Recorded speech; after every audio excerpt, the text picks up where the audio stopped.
Hey folks, huge shout out to Caden Gardner as always. Make sure you go check out his book, For the Ninth, available now. The link will be in the description below.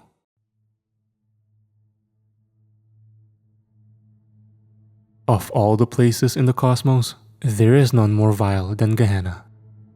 None more obscene. None more dreaded. What would you say if I told you that Gehenna was a necessary evil? That all those damned souls suffering had a purpose? That all that pain and torture was for a greater good that was so incomprehensibly important to the balance of the cosmos that if the realm were to fall apart, it would mean the end of existence? You'd think that I was crazy, right? Those first few days with the Resistance were hard. Anna cried a lot. Maxis and Gabriel discussed battle plans. From what I could make out, the battles fought so far were akin to that of a guerrilla war. It reminded me of the Shadow Wars. Harass, break off, harass some more.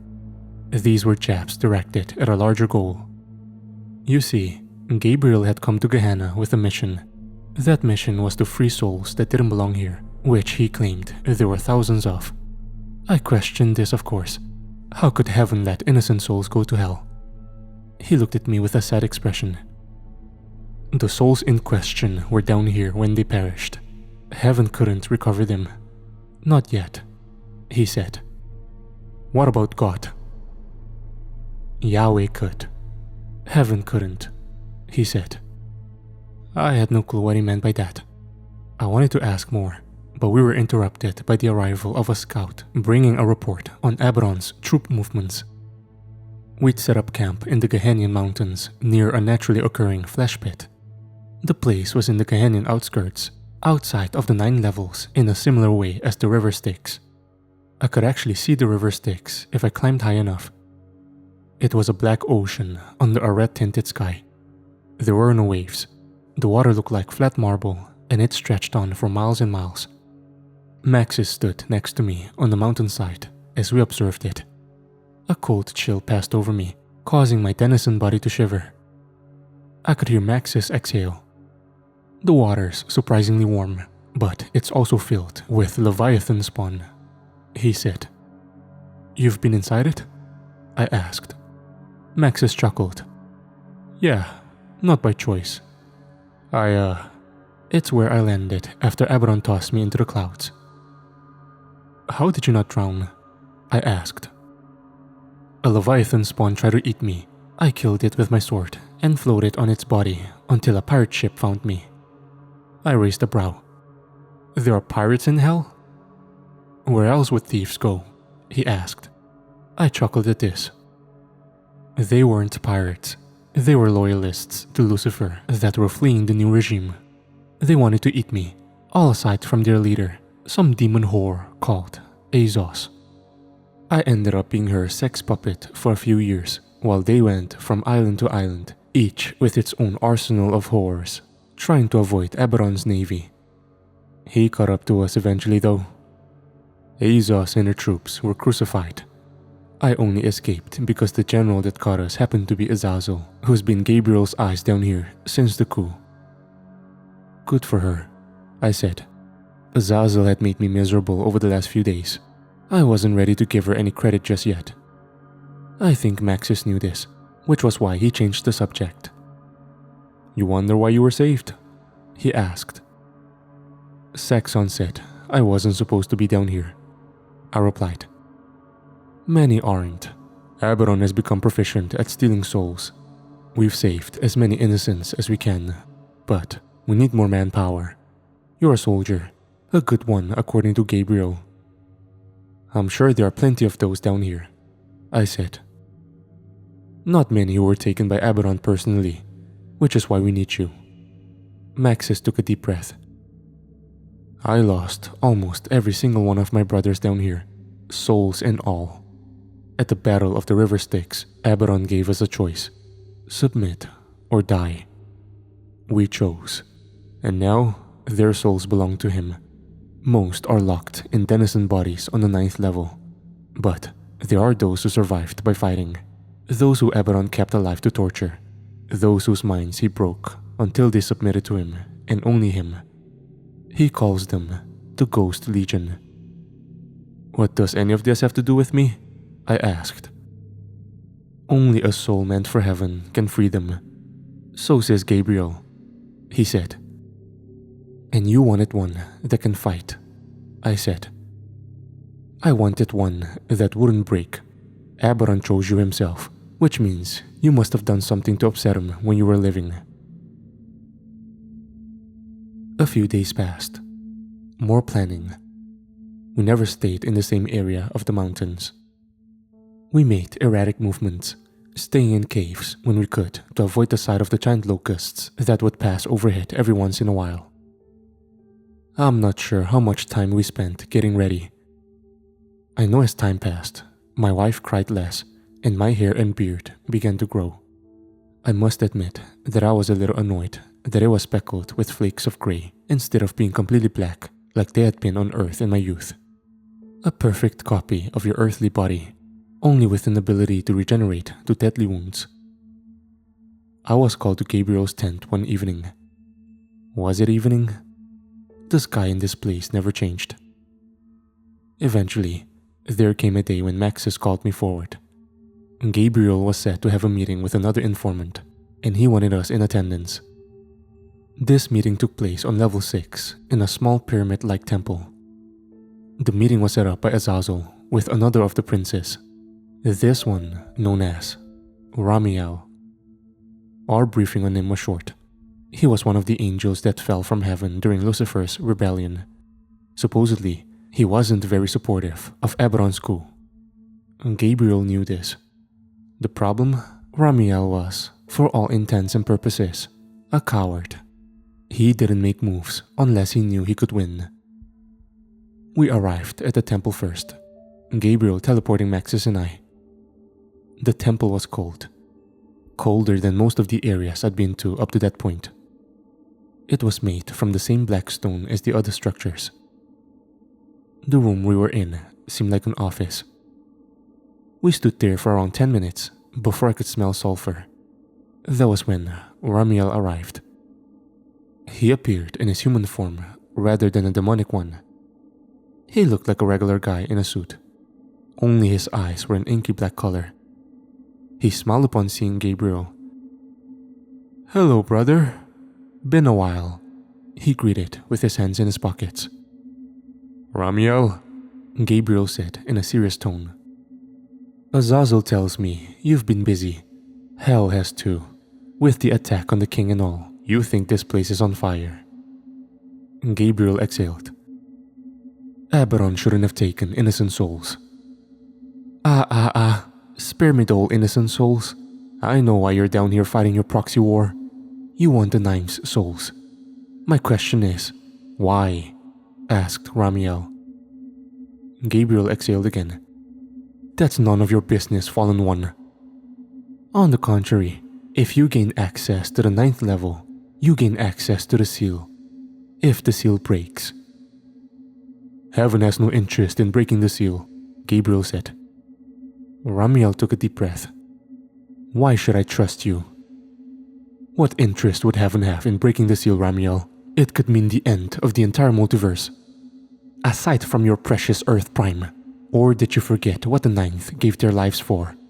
"My brothers gave their lives protecting my world from your king," barked Maxis. Ramel eyed Maxis, then Gabriel. "Why do you want the 9's souls? I can get you into the capital, but I won't until you tell me." Gabriel grunted under his breath.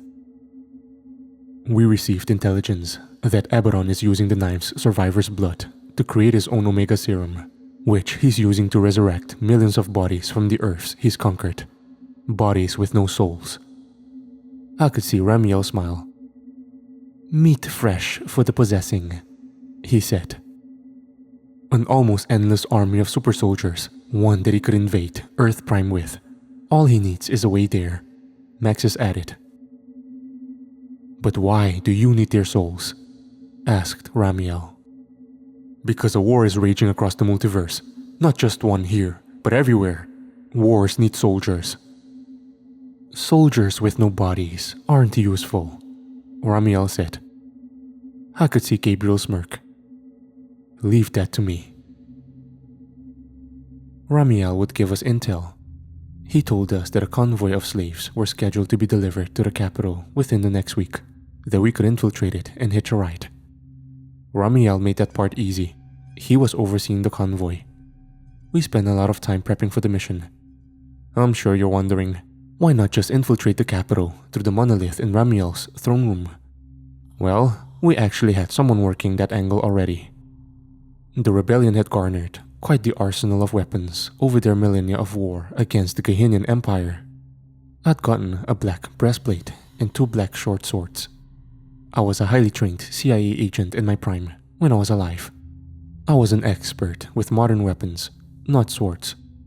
Don't get me wrong, I could hold my own against vampires, but that usually took a lot of prep. The fighting in Gehenna was different. They had guns, yes, but bullets weren't fatal because they weren't made from that black metal. Maxis would spar with me during our week of prep. These sparring sessions almost never went my way. Maxis was fast. He was fast, and he had thousands of years of experience. It was frustrating, but all in all, necessary. I also tried to get back lost time with Anna. As stated previously, she wasn't the same as I'd remembered. It took her some time to adjust to not being tortured. She asked about Grace a lot. What was she like? I answered honestly. It brought me back to the night that I'd lost my life. I could remember facing off with Jackson. He'd stabbed me through the chest, all the while talking about how my daughter was an abomination. I wasn't sure if he believed it or not. I know Anna's sister did. Moria was many things. Forgiving wasn't one of them. She tried to have Grace killed the day she was born, but Anna and I stopped it. All it cost us was Anna's life. I remembered my last words to Jackson. She's not an abomination. She's fucking perfect. The look on Jackson's face when I detonated the explosives hidden in the room was priceless. It's too bad that they didn't kill him. But as it turns out, Grace did. The day came where we joined Ramel's convoy. We met Ramel and several of his slaves next to a river. There were 70 of us in the war party. Gabriel wasn't included. He was with the main force, which would set up outside the city of Dis and launch an attack once the gate was open. According to Ramel, Dis would be lightly guarded as Abaddon and his host were at a monolith to Earth 2131, which Gabriel described as Abaddon's forward operating base into the multiverse. Ramel gave us all black helmets to hide our identities. They were crude and almost Spartan-like in design. They were also uncomfortable. Ramel raised a brow at me as I stuffed my head into one. You like it? He asked. No. Ramel smirked. Good. It's only there to protect your brain. Half of us were disguised as Ramel's personal slave guard. We stuffed the other half of our troops into torture boxes that were stacked in rows of 5, Dwayne being one of them. Maxis and I set up in battle lines next to them. My hands gripped my swords tightly as Ramel and Gabriel looked over us. Gabriel took a deep breath. Take the gate quickly. The moment the violence starts, Abaddon will know. For the 9th, Maxis replied softly. I looked at Maxis, who shrugged at me. Ramel laughed as he snapped his fingers. I was suddenly at that massive gate again, the dragon head staring down at me with unadulterated hate. I could see the rat-caped figures above looking down at us whilst gripping their spears.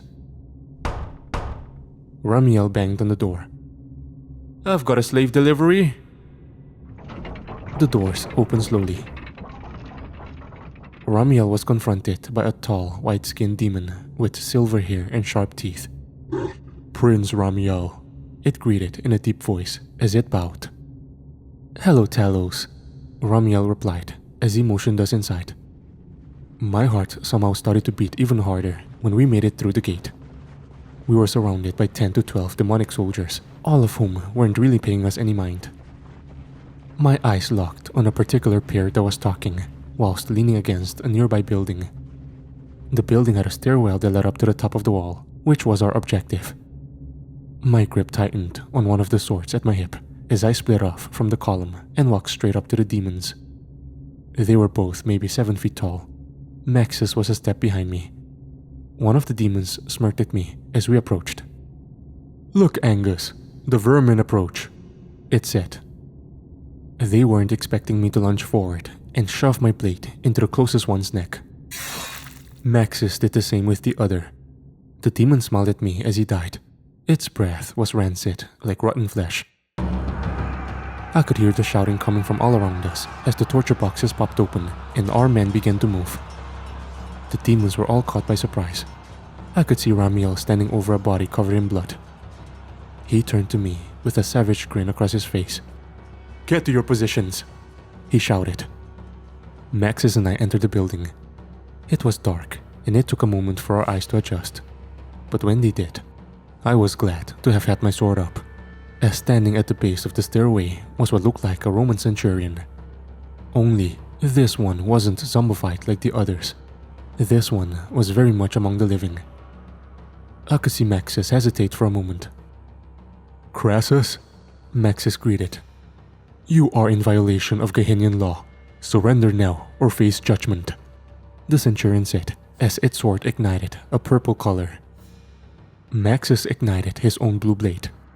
"We don't have to do this. You can stand with me. We can save our brothers," Maxis said softly. "My loyalty belongs to my king," it said. Maxis sighed before lunging forward with his sword. This Crassus was talented, but Maxis was adept at fighting the corrupted, dodging his first swing with a quick sidestep before sinking his gladius into the soldier's armpit. The centurion crumpled to the floor. We made our way up the stairs and onto the wall. We could see out in the distance where Gabriel had arrived with our forces. We encountered a few more undead Roman soldiers that we made short work of before making it to the door control mechanism. Maxis waved his ignited sword. Gabriel and our rebellion began their march. It was then that I heard the commotion from below us. I turned to face back inside the wall, where I found what looked like a contingent of Gehennian soldiers marching down the obsidian streets in formation toward the gate. "The city watch is early," I said to Maxis as I turned and started for the stairs. Maxis laughed as he stepped off the edge of the wall. I could hear him giving commands as I made my way down the stairwell. When I reached the ground, the demons were upon our forces with their pikes. There was a massive bloody melee going on. I was very quickly set upon by a demon that was easily twice my height. It brought its pike down hard on me, but I dived to one side. This thing had a major reach on me, and I was armed with swords. It thrust its pike towards my midsection, and I stepped to the side and grabbed the pike under its head. I was yanked forward hard, the demon catching me by my throat with its cold, greasy hand. I could see it smile with shark-like teeth under its helmet as it choked the air out of me. A blue blade flashed in front of me. The demon hissed as it fumbled backward, its now severed hand still attached to my neck. I fell to the ground, looking up just in time to see Maxis separate the thing's head from its shoulders. I got to my feet just as Gabriel and our entire rebellion came charging through the door. Step 1 was complete. We'd taken the gate. Now it was time for step 2. It was time to get to the Capitol building. We practically rioted through the streets of these, killing any and all demons we came across with extreme prejudice. We lost men. Men I was sure would regenerate in the flesh pits and be sent off to be tortured. We eventually reached the Capitol building. The miles-high pyramid could be seen from anywhere in the city. When we arrived, we found it guarded by more undead Roman soldiers, which were led by a mangy-looking demon. They stood between us and the massive triangular pyramid entrance. The demon stood on a balcony above them. "Maxis, Gabriel, King Abaddon is aware of your presence. Surrender now, and he won't kill either of you." "Fuck you, Legion," Ramel barked from next to me. I think I visibly flinched. I didn't realize he was next to me. Legion flashed us a bloody smile. "Ramel, your treachery has been noted." It's not my treachery you should worry about. Ramel barked as a blade suddenly exploded from Legion's chest. Azazel lifted Legion up off of the balcony with a double-sided sword and then tossed him off. The Roman legionnaires readied themselves for battle. Gabriel stepped ahead of them all and snapped his fingers. Floating above his hand was a glowing red stone that was slightly larger than a football. I tilted my head to one side. The 9th Roman Legion charged in, but the stone shone even brighter. There was a sudden flash, and the entire legion was just gone. "Was that all of them?" asked Maxis. "No," Gabriel said as he looked up at Azazel, who nodded down at us. She'd led her forces into the Capitol building through the monoliths. Her forces, which consisted of a few loyal demon princes and a ton of battle slaves. They took the Capitol building pretty easily. "How many?" asked Maxis. "Less than half, but rest assured, my friend, Abaddon will come with the rest." We held the capital of Hell, for now. We knew we couldn't for very long. Gabriel took me to the throne room. It was larger than the banquet hall, with a vaulted ceiling and walls lined with brightly lit torches. Gabriel and I stood at the monolith that led to the 9th level. The monolith was different from the others. It was larger, being maybe 3 times my height. It also didn't have the runes on it. Instead, the black stone had a pentagram carved into it. Gabriel walked closer and placed his hand on it. "We're close," he said. Everything so far had gone according to plan. The only issue now was going to the 9th level and facing whatever beast Abaddon had waiting for us down there. Maxis, Gabriel, Dwayne, Anna, Rasputin and I would go inside, while Azazel and Ramel led the defense of the capital. We'd garnered a sizable army. Between Ramel and Azazel's forces, our might numbered in the millions. But we would still be outnumbered by the Gehenna military when they arrived. Gabriel activated the monolith. The pentagram started to glow red. Gabriel pulled his sword, and it started to glow white. It was also the first time I felt anything warm since I'd been down here. I eyed my wife. She exhaled as she readied a spear. The 9th level was different. It was colder than the rest of Gehenna. It also seemed to be underground, deep underground. The first thing I noticed was that the place was illuminated by a massive red crystal that was wedged high on the cavern ceiling. Speaking of, the ceiling was tall enough for one to fit a skyscraper inside of. The ground was covered in black sand that seemed to have a thin layer of ice on it. I could see my exhales. We'd exited in a large opening. "Where is this place?" I asked. "This is the end of the multiverse, the closest plain physical reality gets to the outside," Gabriel said as he started to walk forward. "This way."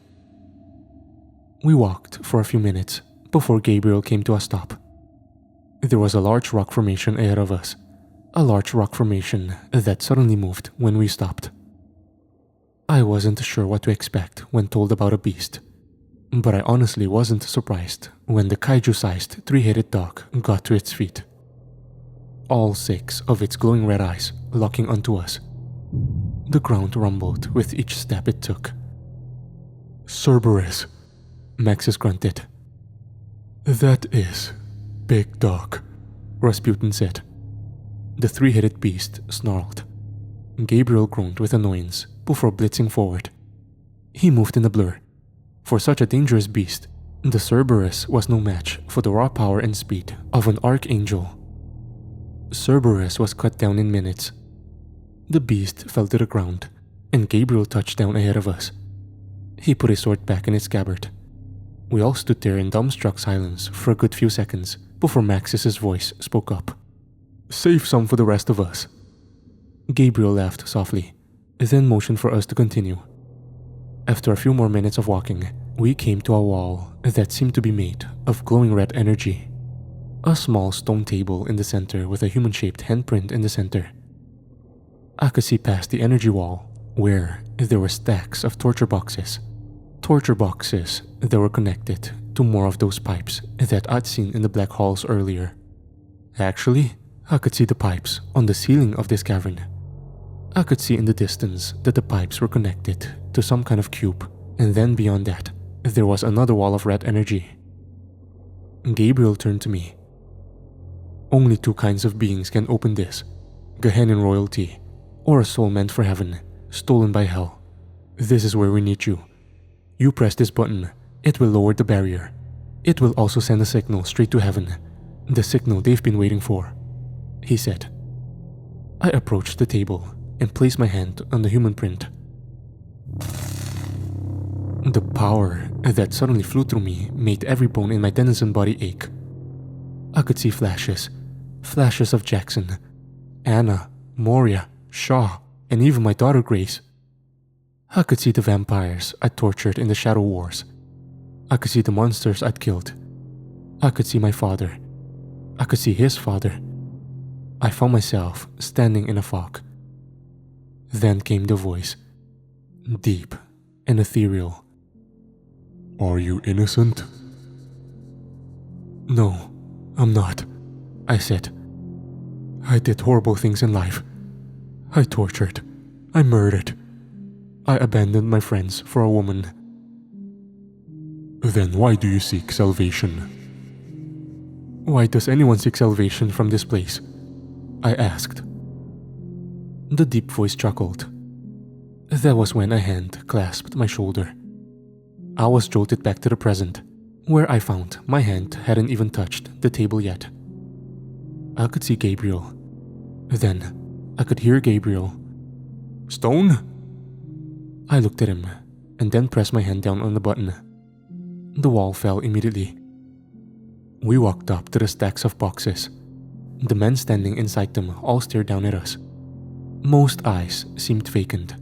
Some looked sad. Some looked surprised. Not a single one made a sound. I could hear Max's breath hitch in his throat. My brothers, he whispered. Gabriel snapped his fingers, and the boxes all opened. Most of the men hesitated. Why aren't they moving? Anna asked. They've been down here for over 1,000 years, tortured every day, all to feed that thing, Gabriel said, gesturing to the black cube. Maxis, they need to come willingly, Gabriel said. Brothers, I know how you've suffered. I come to you with an offer, an opportunity. I can grant you vengeance. Vengeance for your deaths. Vengeance for your suffering. Vengeance for the 9th. It was quiet for another moment. Then, the first man stepped from his cell. Then another. Then another. For the 9th, one shouted. For the 9th.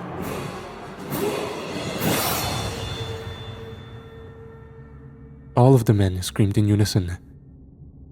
Maxis organized the men into formation, and we began our march back to the monolith, where the plan was to hold the city until Heaven's forces showed up, which shouldn't take long. There was a sense of relief when we began heading back. The plan had gone almost without a hitch. That is, until we exited the monolith. Abaddon stood there next to Victor, Azazel, and Ramel on their knees behind him. The rest of Abaddon's undead legion surrounding them, along with an entire host of demons.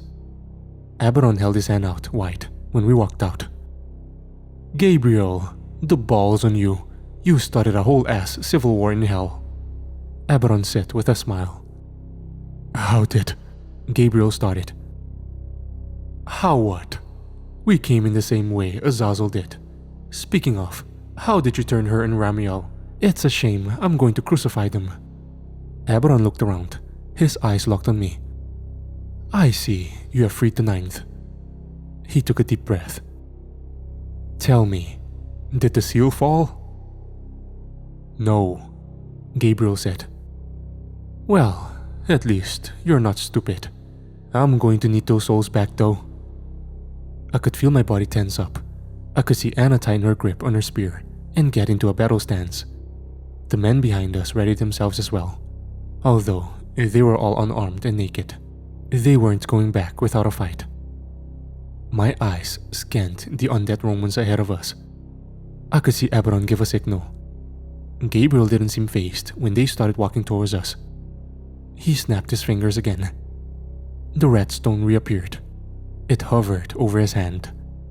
I could see Abaddon suddenly signal his forces to stop. "Now, how in the fuck did you get Cain to give you the Philosopher's Stone?" asked Abaddon. Gabriel smirked. This was his idea. The stone suddenly began to glow brightly. Abaddon screamed as he charged Gabriel. There was a bright, blinding flash that accompanied a massive surge of energy. I was knocked off of my feet. My hands instinctively searched for Anna as my vision began to come back. I got to my feet at the same time as everyone else. Abaddon was on a knee, his sword still gripped tightly in his hand. I looked to my left, where a demon was charging me, this one 7 to 8 feet tall. "Shit!" I barked. But the demon was intercepted by a Roman soldier, one who shoved his blade into the demon's neck. I exhaled as I thought Maxis had come to my rescue yet again. But then, a hand grabbed me and pulled me to my feet. I was half expecting it to be Gabriel. But imagine my shock when I was looking into the face of Maxis. Then I'd noticed it. There were Roman soldiers all around us. "What's going on?" I gasped. "We needed their souls and bodies in one place," Maxis said as he turned around. There were Roman soldiers battling demons, living Roman soldiers in old, battered armor. "For the ninth!" the soldiers echoed as they fought. "Jupiter's cock, I missed that," Maxis said. I cast my eyes around the throne room. Gabriel and Victor had engaged each other in a sword battle. Azazel and Ramel were freed by Rasputin. My eyes locked on Abaddon, who had gotten a hold of Anna by her throat. His eyes locked onto me. He smiled widely before he turned and tossed her back through the monolith, then vanished. "No!" I growled. I didn't wait for any help. I ran through the monolith, leaving Maxis and his men fighting the hordes of hell. Gabriel yanked his sword from Victor's insides. I ran hard all the way back to the glowing red wall, the one behind the cube, where I found my wife passed out at Abaddon's feet. His hands collapsed behind his back. "Let her go," I roared. Abaddon scoffed. He looked out into the void beyond the seal. Beyond the red glow was nothing but darkness, infinite darkness. That was when I noticed that the obsidian cube had a barrel of swords that fired the red energy that formed the seal. I stood there watching it for a moment. "All that suffering, this is what it's for," Abaddon said as he turned to me. "Let her go." Abaddon giggled. "You humans are so funny." I could see movement in the void behind him. It made my heart flutter. A massive tendril suddenly struck the shield. The ground around me shook violently. Abaddon put his hand on the shield. Amonu knows the seal is weakened. That was when I heard that deep, ethereal voice again. "Destroy the cube. Salvation can be yours. Freedom can be yours." Abaddon turned back to me. "You hear him, don't you?" Abaddon started to step toward me. "Did you really think that the suffering of the wayward was without purpose? Do you think it needless?" "You set them free. You made the barrier weak. Now, you've got to make it right." "Fuck you," I growled. Abaddon took a deep breath and snapped his fingers. The next thing I knew, I was standing behind Abaddon on a rooftop. The air outside was cold. I coughed a few times as I got to my feet and pulled my swords. "Where are we?" "Earth 2555, Abaddon said as he looked up at the moon. My eyes followed his gaze. The moon itself had been cracked apart. It looked like as if it was in 3 pieces. That wasn't it though. The cityscape was covered in ruined skyscrapers, and all the streets were flooded. A loud roar rang out. I could see a massive crab-like creature covered in blotches of black tendrils bounding from one building to another. It had noticed our presence and was on its way. What happened? I asked. Amonu. This is what happens when he gets into a universe unchecked. I looked into the sky again. That was when I realized that there were no stars in the sky, only the debris left by the moon. Abaddon turned to me and smiled. Nothing suffers like souls meant for heaven. The levels of energy they produce are ravenously powerful. Do you know how much power the ninth gave us? The crab creature was even closer now. I didn't reply to Abaddon. I just glared at him. You freed over 5,000 souls. Now, you're going to be the replacement. You and that little whore wife of yours. Then your friends, everyone you know and love. And then, I'll be going back to Earth Prime for your daughter. I roared as I went to thrust my sword at him. Abaddon stepped to one side and slapped me across the face. I fell to the ground. I could see the crab creature standing behind him now, its tendrils coming for him. Abaddon snapped his fingers again. We were back in D's, only we were in the streets. I slowly got to my feet and examined my surroundings. I could see the battle was still raging. Demons fought slaves everywhere. Hordes of semi-truck-sized locusts infected the skies. The fighting was bloody and brutal. I looked up at Abaddon, who stood over me. He now held my wife by the back of her neck. He looked down at me with a sinister smile. We can do this the easy way, or... Then came the trumpet, the loudest trumpet I'd ever heard in my entire existence. I could see the sky past Abaddon. The giant locusts overhead were suddenly blown apart by blasts of blue energy as silver-colored flying saucers filled the sky. Then came a bright flash of light. Abaddon was suddenly not standing over me anymore. Gabriel stood there facing away from me. Get your wife and get out of here. It's time to evacuate. I sat up, my wife a crumpled heap on the ground. I scooped her up and shook her awake. Anna looked at me, her eyes dreary, and her face was full of uncertainty. What happened? She asked. I didn't answer as we got to our feet. I heard a ravenous cry from behind me as Abaddon caught Gabriel's sword arm and flung him into a building. Stone? A voice called out. I turned to see Dwayne running up to me. Let's go, your ride is waiting, Dwayne shouted. We began to move. We may have made it 2 blocks through the war zone. There were slaves being yanked off the ground by massive locusts. The Black Knight from the Colosseum watching on as his lizard eviscerated some poor soul. But that wasn't what caught my attention. What brought me to a stop was the voice. David Stone, Saxon called out from behind us. I turned around to see the pale-skinned reptilian-like features staring at me. He had a sword in his hand. I knew I'd find you here, he hissed. Where's Jackson? I asked as I readied my own blade. Jackson Helsing is currently indisposed. Don't worry yourself. You've got far more pressing concerns at the moment. Anna started to step forward with her spear, but I held my sword out ahead of her. I had a bone to pick with this particular demon, the one who relished in my torment. I'd ended him once, I would do it again. I charged Saxon. The demon master blocked my initial blows with his own sword before countering.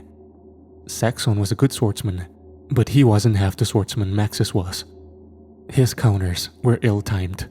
I blocked the first and parried the second before kicking Saxon in the chest. Saxon stumbled back a few steps and roared at me. He charged forward, only to be suddenly hit in the chest by a spear. I turned back to Anna, who eyed me. We don't have time for this, she said. Saxon dropped to his knees. I groaned as I took 2 steps toward him. I'll come back for you, the demon grunted. And I'll kill you again, I sneered as I raised my sword and lopped his head from his shoulders. We kept moving, eventually coming across Azazel and Rasputin. Azazel had what looked like a demon prince pinned to the ground with her blade. She pulled it out, and blood flew everywhere. Rasputin turned to us. "This way." Azazel led us through the chaos. We had to fight demons and stray blaster fire from the ships overhead around every corner. We did this for maybe 10 minutes before we came across a massive figure, one that caused all of us to slide to a stop. The figure wore dark obsidian armor and wore a helmet adorned with 2 ram horns. Its skin was crimson and its eyes were black as night. He was 3 times my height. The demon had a massive battle axe. It roared at us as it stomped forward. "What the hell is that?" I asked. "Nergal," Rasputin chuckled as he stepped in front of us and raised his arms.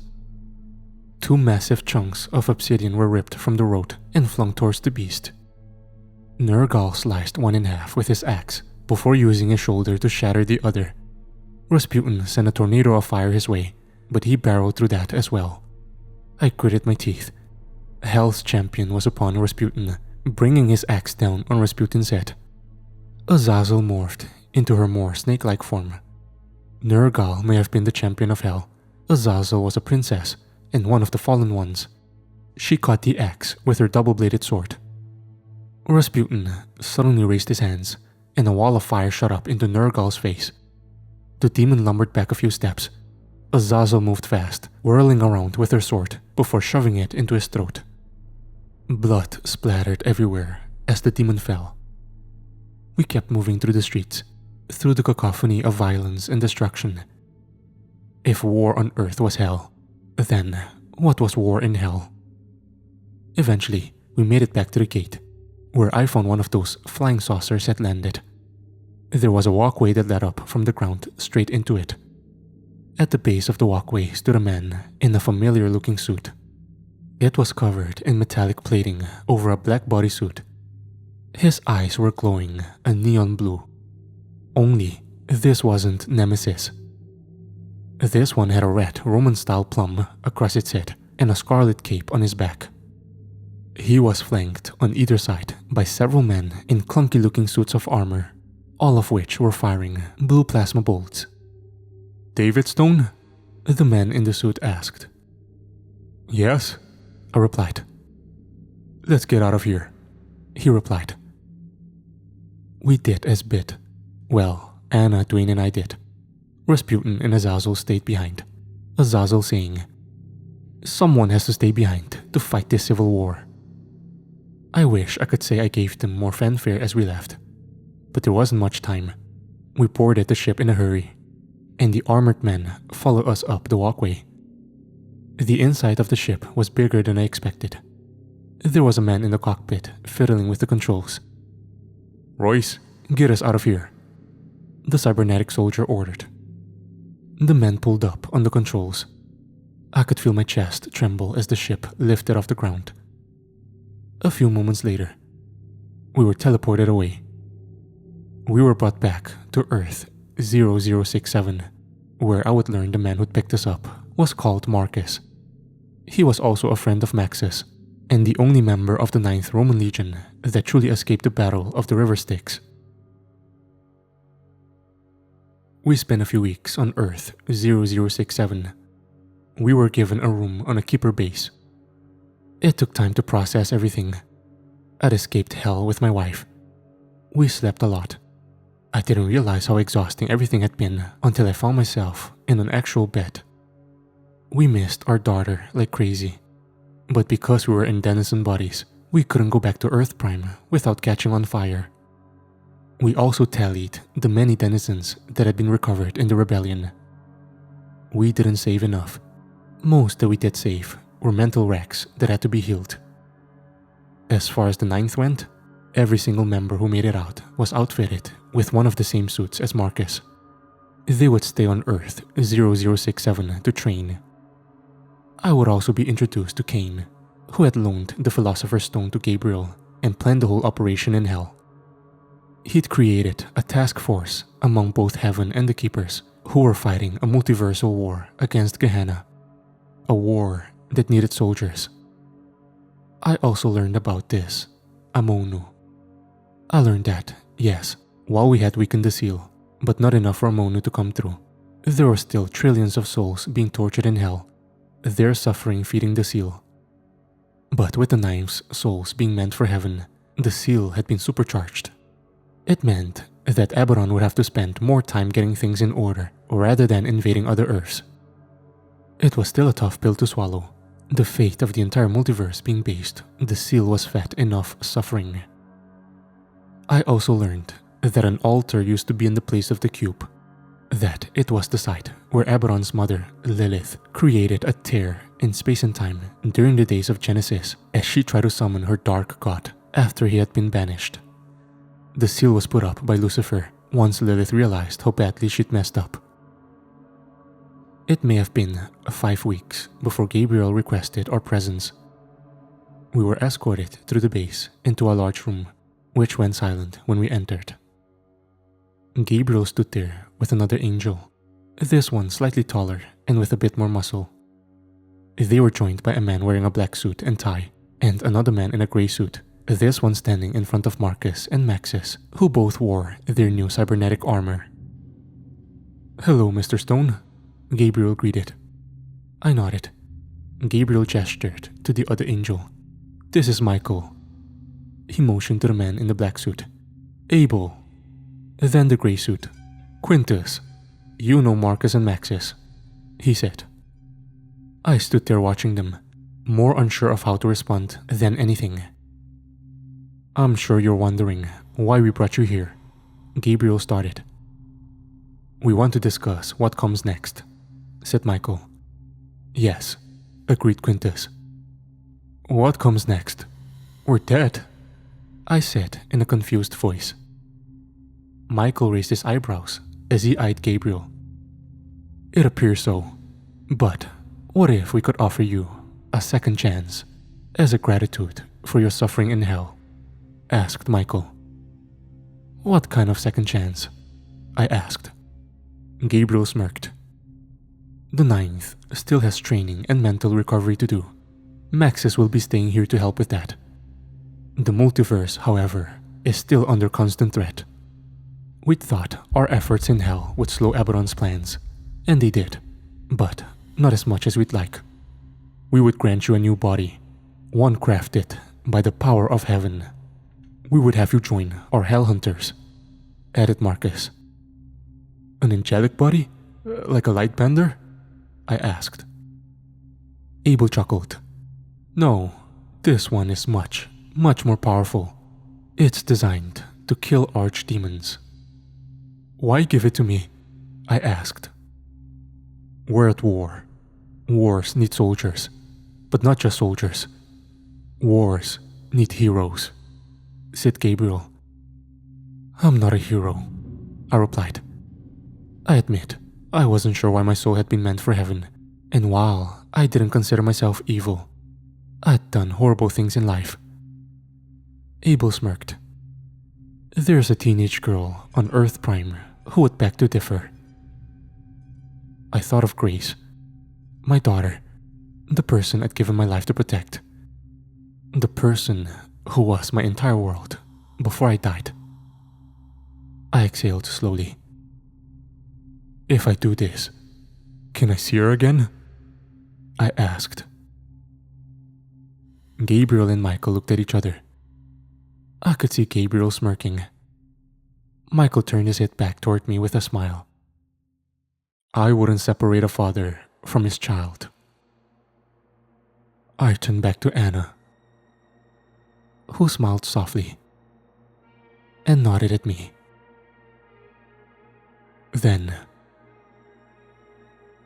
when do we start?